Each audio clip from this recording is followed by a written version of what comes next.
राज्यातून सीईटीला बसलेल्या 2,75,627 विद्यार्थ्यांपैकी केवळ 46,797 म्हणजे 17% विद्यार्थीच मेडिकल प्रवेशासाठी पात्र ठरलेत। येत्या 14 जूनला याबाबतची मेरिट लिस्ट जाहीर होणार आहे।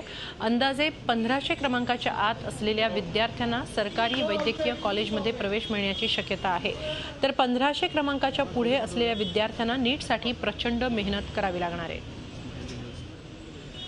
सीईटीचा निकाल जाहीर झाला आणि यंदाचा निकाल हा कमी लागल्यामुळे यंदाचा निकालाची जी टक्केवारी आहे ती कमी लागल्यामुळे एकूणच आता सरकारी महाविद्यालयांमध्ये प्रवेश घेण्यासाठी कशी चुरस असणार आहे त्याविषयी आपण बोलणार आहोत। त्यासाठी आपल्या सोबत वैद्यकीय शिक्षण विभागाचे संचालक आहेत डॉक्टर प्रवीण शिंगारे। सर, काय सांगाल? निकाल अत्यंत कमी लागलेला आहे, काय वाटतं कशामुळे टक्केवारी जी आहे ती घसरली? 28 एप्रिल 2016ला जेव्हा सुप्रीम कोर्टाच्या नीटचं जजमेंट आलं तेव्हापासून 5 मेची जी आमची सीईटीची परीक्षा होती त्याला 7-8 दिवसच कालावधी होता। तर ह्या 8 दिवसामध्ये मुलं प्रचंड तणावाखाली होते की 5 मेच्या परीक्षेला आम्ही जी काही जय्यत तयारी करत आहोत मागील 1.5 वर्षापासून 2 वर्षापासून त्याचा फायदा होणार की नाही, आणि त्याच्यामुळे ते डिस्टर्ब अवस्थेत असल्यामुळे थोडाफार स्कोरिंगवरती परिणाम वगैरे पडलेला आहे। परंतु त्याच्यामुळे कुठल्याही प्रकारचं असं प्रचंड प्रमाणामध्ये नुकसान वगैरे असं काही झालेलं नाही आहे।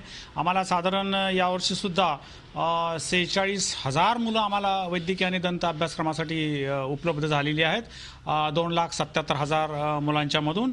आणि याच्यामध्ये कसं आहे की जी 2,77,000 मुलं आरोग्य विज्ञान विद्यापीठाचं मी फक्त बोलतोय, त्याच्या अभ्यासक्रमाचं बोलतोय मी, तर त्याच्यामध्ये आमच्या ज्या जागा आहेत हे सगळ्या भरल्या जाणार आहेत। व्हिडिओ जर्नलिस्ट रवी चव्हाणसह दीपाली जगताप पाटील, झी मीडिया, मुंबई।